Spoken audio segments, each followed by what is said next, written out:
नमस्कार दोस्तों, आप देख रहे हैं लॉ अपडेट्स और मैं हूं एडवोकेट देवेंद्र। आज का जो विषय है वो ये है कि जब तलाक लेना है तब पारिवारिक न्यायालय में गए बगैर कैसे तलाक लें।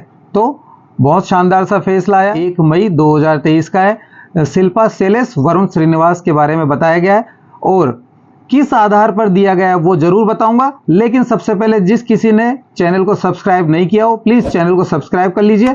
तो जैसा कि हम सभी को पता है कि हिंदू विवाह अधिनियम 1955 में तलाक के जो आधार दिए गए हैं वो धारा 13A 13B में दिए गए हैं, जैसे जारता, क्रूरता, अभित्यजन, धर्म परिवर्तन, संचारी रोग, लाइलाज रोग, रक्तजन्य रोग, मानसिक रोग, संचारी रोग और न जाने क्या क्या। साथ ही जैसे 7 वर्ष से कोई व्यक्ति लापता है जिसके मरने की सूचना नहीं हो और अन्य भी कई सारे कारण 13 में दिए गए हैं। लेकिन प्रश्न ये नहीं है दोस्तों, प्रश्न ये है कि जब किसी पक्षकार गण को तलाक लेना है और तलाक शीघ्रतम शीघ्र लेना है तब वो क्या करे। तब हमारे सामने हमेशा एक ही प्रश्न ये आता है कि जो याचिका लगाई जाती है वो पारिवारिक न्यायालय में लगाई जाती है और पारिवारिक न्यायालय में यदि सेक्शन 13 में लगाई जाती है तो ये आप मान लीजिए कि एक लंबी प्रक्रिया चली गई, क्योंकि वहां पर आपका वो पक्षकार दूसरा जो होता है वो विरोधी होता है और विरोधी जानबूझकर लंबा खींचता है, जो कि प्रक्रिया 1 साल से लेकर 10 साल तक भी चल सकती है। लेकिन जहां पर आप दोनों पक्षकारगण सहमति से तलाक लेना चाहते हैं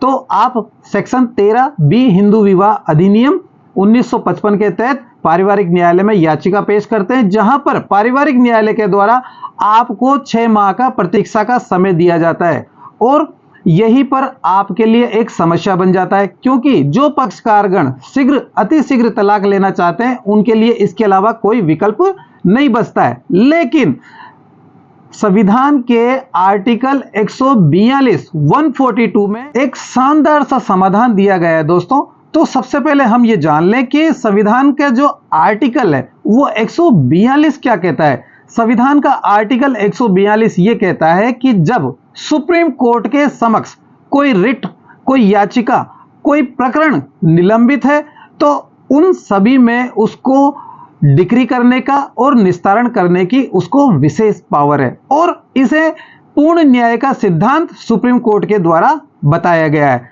तब जब ऐसी स्थिति में आप 142 आर्टिकल में सुप्रीम कोर्ट के पास में याचिका पेश करते हैं तब सुप्रीम कोर्ट के द्वारा आपको 6 माह की प्रतीक्षा करने का समय नहीं दिया जाएगा और आप जब सुप्रीम कोर्ट को ऐसा लगेगा कि उक्त याचिका में सुलह की कोई गुंजाइश नहीं बची है तब सुप्रीम कोर्ट तुरंत प्रभाव से विवाह विच्छेद की याचिका को डिक्री में परिवर्तित कर देगा।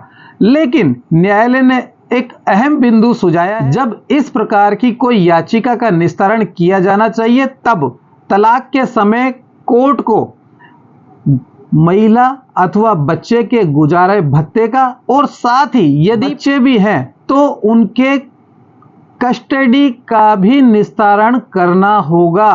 तो दोस्तों, आपको मेरे द्वारा बताई गई जानकारी कैसी लगी है? यदि अच्छी लगी हो तो चैनल को प्लीज सब्सक्राइब करिएगा। धन्यवाद। जय हिंद, जय भारत।